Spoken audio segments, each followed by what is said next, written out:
So, Karina, I'm going to start with you. Tell me, where are you from originally? I'm from Mexico City. Okay, Mexico City. And when did you come here to the United States? So that's an interesting question because I came here the first time in 1994. I entered the country with a student visa. Okay. And I was in the country for 4 years, going to school, learning English first. Yep. And then I did a 2-year degree. At the time, it was the LDS Business College. Yep. Now it's called Ensign. Yep. Ensign College. Yep. So I graduated from that. And my visa, once you graduate, you have to leave the country, which I did after that. And then I came back with I always wanted to continue my degree because that was only an Associate of Science. Yep. And so I wanted to transfer to the University of Utah. Okay. And I didn't know. I didn't know many things that I wish I had, and there's no one to blame. I was very young. When you're young, you don't ever imagine that these things are going to happen, that one single move can cost you everything. So I re-entered the country with a tourist visa. And I visited the University of Utah, and they enrolled me again. And I knew I needed to go back to Mexico and change that tourist visa for a student visa one more time. And there's a long process. So when I was talking to the international admissions person, she said that they could do it at their office, that I didn't need to go back to my country. I just needed to pay a fee and they would process it through immigration. It made sense for me to not go back to Mexico, and spend all that money. So and instead put it into tuition. And so I continue doing that for a year, and then I decided to go on a mission. And for us, members of the Church of Jesus Christ of Latter-day Saints, it's something that we believe in, and I decided to go serve a mission. And that's where all the problems started, because I did not inform myself, and they did not tell me at the school that I shouldn't leave the country without without the papers, without the change of visa. So you ended up, where'd you serve? Out of the country?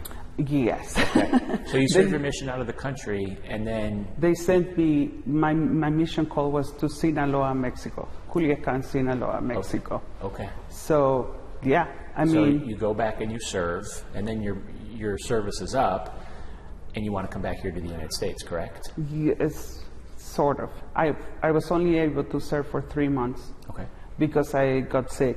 Okay. I had many situations. And so I couldn't finish my mission. It was one thing after another. And I questioned why is all this happening, Yeah. Because of medical issues that I had during the mission, I went back to my home, which was in Mexico City, and I had therapy, physical therapy, for about 8 months before I could actually walk comfortably. Wow. And then after that, then I decided to go to the embassy and say, okay, well, let's go back and finish. And when I went to the embassy, that was the very first time they denied my visa.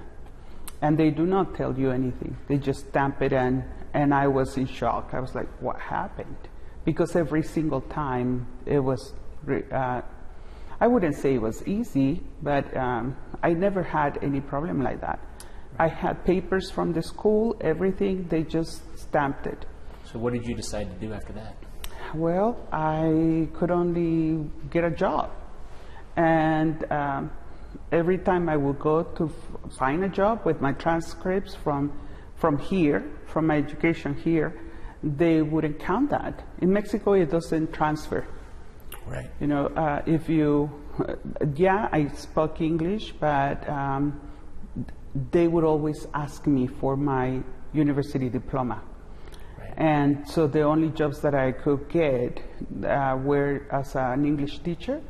So I taught executives in companies, and I did end up teaching at a church-owned high school in Mexico City for 2 years. 2 years, okay. And that was beautiful. But every time I would try, every year, because I could only try once a year. And I tried 3 consecutive years. And every single time it was denied and denied until the last time. I made a 4th attempt, and the immigration agent that helped, that interviewed me, I just had to beg her. I said, can you please tell me so that I don't keep trying? What did I do wrong? And she said, well, you broke certain immigration rule, and you stayed in the country on a tourist visa. And no matter what I told her, even if I said that there was a process through the school, they didn't believe it. And she stamped my passport and banned me to even try for 5 years. So you're not allowed for 5 years. Yeah. So you had to make a decision at this point, right? Yeah. What was that decision that you made? At the time, I decided to try Canada. Okay.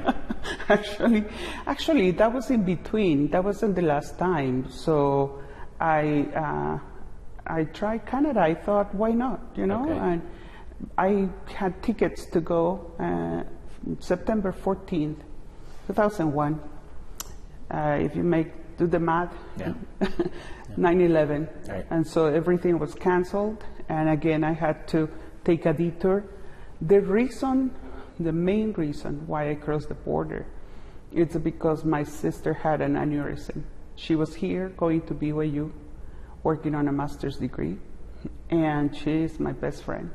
That was the main reason. I actually have never told her this, but I thought I wouldn't see her again. And I was only thinking, I'm just gonna go see her and come back.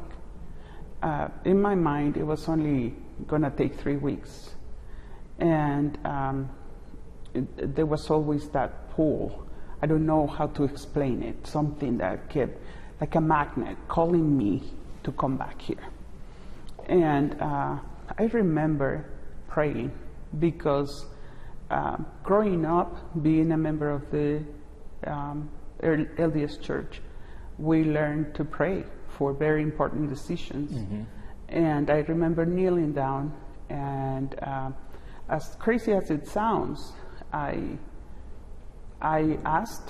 had made the decision, and I asked if that was the right thing to do. And it was a feeling of peace that I can't explain. So you crossed through Canada. No, I crossed through Mexico. Canada was no Okay, longer so an Canada was no option. longer, so you crossed from Mexico back here into the United States. Yes. And it was really for your sister because her health wasn't That great. was the main was the reason. reason. Because It was supposed to I be for- thought she would not make it. She had brain surgery and everything, and I did that. So what year was that? 2003. So how did 3 weeks turn into 20 plus years? When I came across, I was like, what did I just do? Oh my gosh, what did I just do? Because I never done anything like that. As a little girl, I remember being in the grocery store, and I remember being hungry, and I took a pear, a little tiny pear, and I was eating it, and my father told me, what are you doing? And he took me to the cashier and made me pay for that pear. Yeah.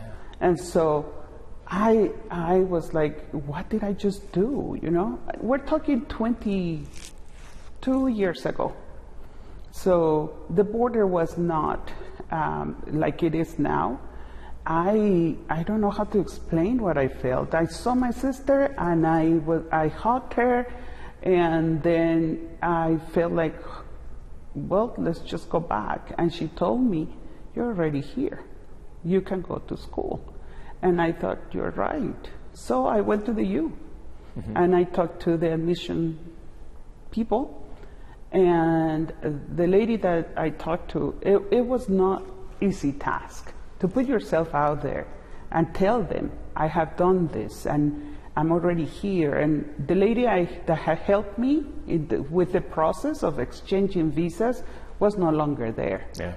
And so I talked to the main head of the admissions office, and she told me, oh baby, honey, I think she said, do you have any idea how many students are in your place? We have a lot of them, and it's just, it is reality. Yeah. And she said, welcome, go, I will enroll you. You do have to pay out of state tuition. I didn't know where the money was going to come from. Mm-hmm. I had no idea, but I was going to make it happen. Were you living with your sister at the time and going to school? Yes. Okay. Yes. And then when did in you an two apartment. I don't know. She doesn't have a microphone, right? Well, no, that's. I mean, you can tell me. I mean, was it right away? Was it a few years later? No. I did not want to date anybody because I was scared that the minute they would know my immigration status, they would think, oh, she's after papers. You were living with a secret. Yes, big one. And one that was full of shame and guilt. I felt like, oh man, it weighed on me. And I didn't look for anybody. I was here to go to school.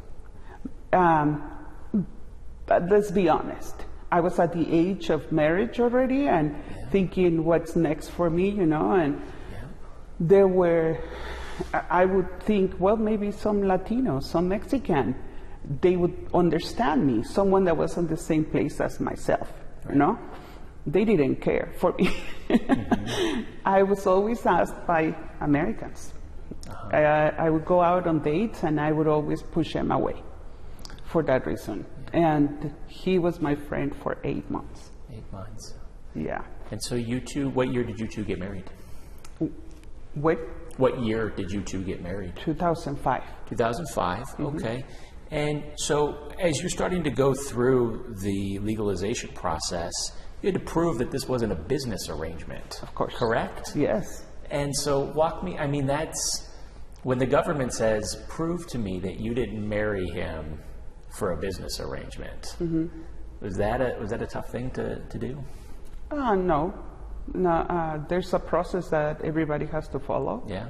And had I known more and studied more about the immigration process, I could have just left home and maybe re-enter with a fiancé visa. Yeah.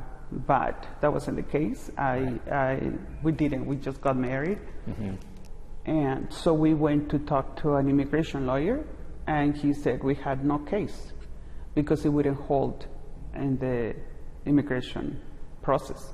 We didn't have any children, anything to prove that it wasn't a transaction. Okay.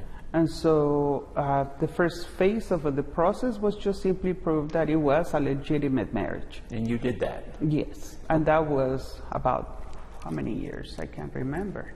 The process has been 15 years. 15 years. We've been in that process 15 years. And then let's fast forward now to, I guess, January of last year. You kind of cleared somewhat another, we'll call it hurdle. Yeah. And that was basically forgiveness from the government that you did cross illegally. Is that correct? Yes. Okay, so when that process gets cleared, you're thinking what at that point? I was elated. I was like, oh my goodness, finally, after so many years. All this time it's been so hard because I pretty much depend on him, and I think about how my decisions and my life has affected him. Carol was working for the government when I met him, and marrying me meant that he couldn't continue working for the government because he wouldn't pass the clearance. And I don't think he knew what he was getting into. But it's been amazing. At the same time, it's been just overwhelming. Just the time continues. The COVID sure made it harder because everything was backed up. But now it's just a matter of time, and it's still unsure. You may have answered this, but I want to ask it this way. How do you summarize this entire process? Wow, how do I summarize it? I mean, you use the word overwhelming. This thing has been overwhelming to you. And I don't want to put words in your mouth, but how do you summarize this process? I like to see things in a positive light. It is the price that you pay for freedom, for living in this country. Living in the U.S., for me, it's a privilege. This nation it's like no other. You know, President Trump talks about making America great again. In my opinion, it has never stopped being great. What has stopped being great is the leaders of this nation.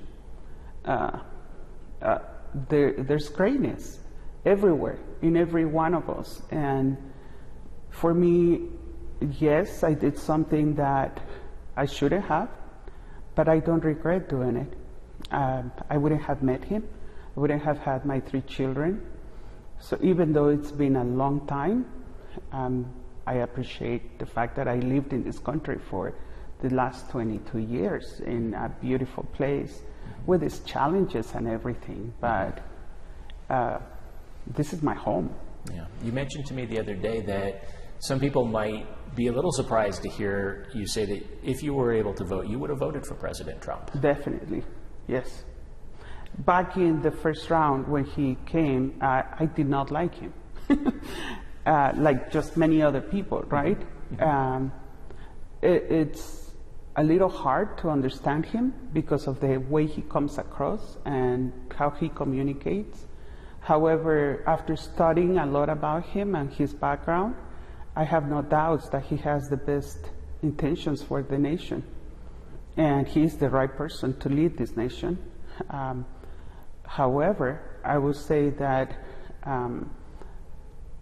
a true leader leads with empathy, compassion, generosity, and with a cold mind. Excuse me. If you make decisions with a cold mind, just right away, I mean, I'm very happy that he's made all these executive orders right away, right? But you're dealing with people here.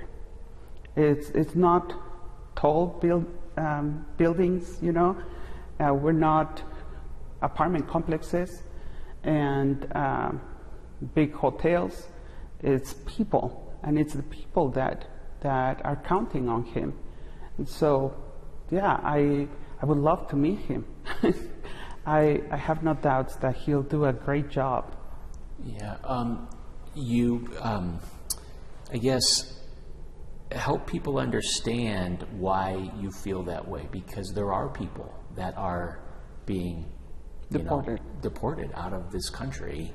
Mm-hmm. But you're sitting here saying, I'm trying to do it, the legal way, mm-hmm. but I would still support him. Yes. So this is not a political thing for you. Of course not. Like you're talking, politics aside, mm-hmm. even though, politics aside, you're just really talking about this is a tough, long slog, long road. Is that fair to say?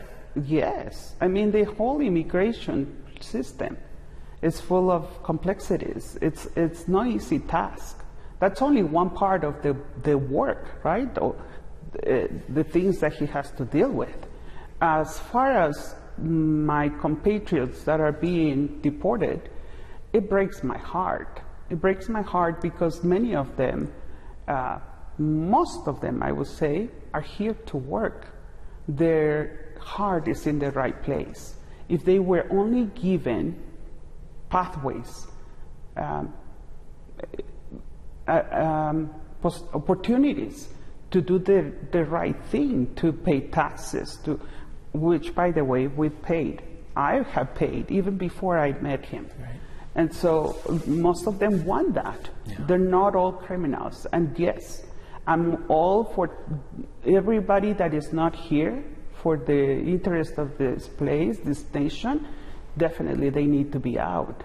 But the ones that have proven because they been honest in their paying their taxes. They've tried to learn the language.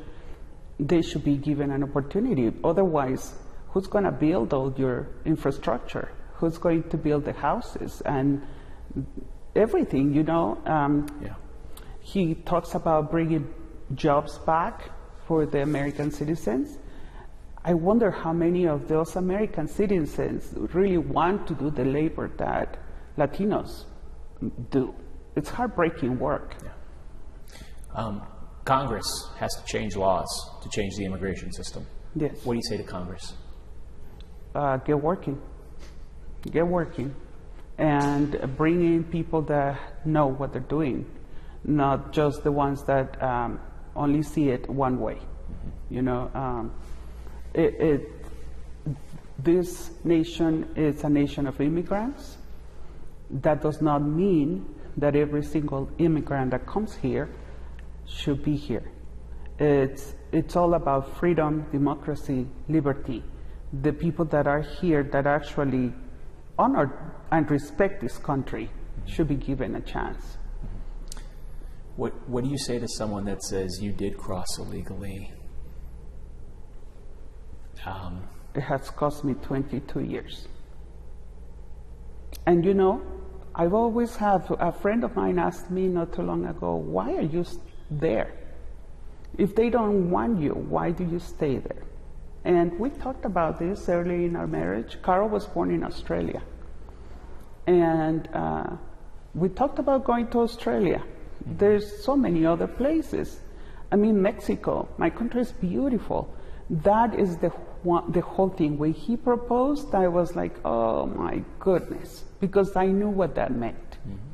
I knew that meant staying here, and that's the price you pay. I believe that for me, I could say that I don't want to see it as a life sentence, because it's 22 years. It's been a long time for me to have a green card. And even after the green card, we still have to wait 3 more years for the citizenship. When there's people that last year or the last 4 years crossed the border and they got work permits, they got social security numbers, and why? So, what would you tell your younger self, knowing what you know now? Would you tell her to cross over? Yes. Yeah. Well, she already knew. She already knew what the intentions that I had were just to go to school. I wanted to be somebody. I wanted to have finish that because of the roadblocks I encounter in my own country. But I've been so blessed. There's people that cross the border and they die, and they don't. In my opinion, those who dare to cross the border are the brave ones, as long as they have good intentions when they get here. How do you talk to your kids about this? What do you Yes. tell them? What do you tell them about your status and how to approach it? We didn't talk to them when they were very little because they didn't have any concept. But when President Trump was elected, 2016, was it 2016? My son, my oldest at the time, would have been about 6 or 7. And he came home one day and told me, Mom, are you going to be deported because you're Mexican? He didn't know my immigration status. He just knew his mother is Mexican. And they go to a dual immersion school where 60 or 80% of the children are Hispanics. And that's when I told him, you don't need to be scared. Your friends are not going to be deported. He said, so-and-so didn't come to school today because they're scared. And they're telling me that their mom or dad are going to be deported and they're going to have to go back to Mexico. What if my friend Kevin gets sent back to Mexico? That's when I know I needed to start telling them, or at least him, the oldest. But now, today, they all know. And every Christmas, my children, on their Christmas list, they ask our children. They have a wish. we want to go to Mexico. I want them to go and visit my country so that they know what it's like. Oh my gosh. So that they know that how blessed they are to be here. I want them to walk on unpaved streets and sleep on hammocks and see all those children that are on the street selling chiclets, selling candy, because that is who we are. We are hard workers. And if you give us a chance, we'll prove you. They call us illegal aliens. I actually quite liked the term, because we might be aliens. You said that you had a lot of shame. Yeah, at the beginning. I don't see the shame anymore. When did that turn to somebody who was proud? Wow. The switch happened when I watched 2 years ago. My husband and I were spending New Year's in Arizona. We were in the car driving to Scottsdale, Arizona. I was excited to go there because Arizona is a state with a lot of Latinos, and anyway, I was suicidal. Nobody knew. My father had passed away, and I wasn't able to go because I couldn't leave the country and come back. And I came up with, on YouTube, I was thinking, I don't know what to do. And the drive was long, so I opened YouTube and I came up on a podcast from Tony Robbins, and he pretty much saved my life that day. I was ideation, what is my life worth for? What am I doing here and whatnot? And he was talking about overcoming depression and anxiety. And I went deep. I found out who he was. I had heard of him. And I attended a seminar, one of his seminars. And it was a mind shift, a complete transformation, where I worked on my mental health and my why, the purpose of my life. And from him came so many other speakers and coaches. I also met Ed Milet, and I watch him. He's my therapy. Every single day I watch his podcast. And so that's the change. I'm no longer in shame. I don't mind. I could be deported tomorrow, and we could be separated. And the reason why I felt the need to do this is because we need to make awareness. We need to talk about it. And it's more when you talk about, well, go home. If you don't like it here, then leave this place. There are so many times when people don't communicate and they're angry, and they say, go back to your place or wherever you came from, or this is America, speak English.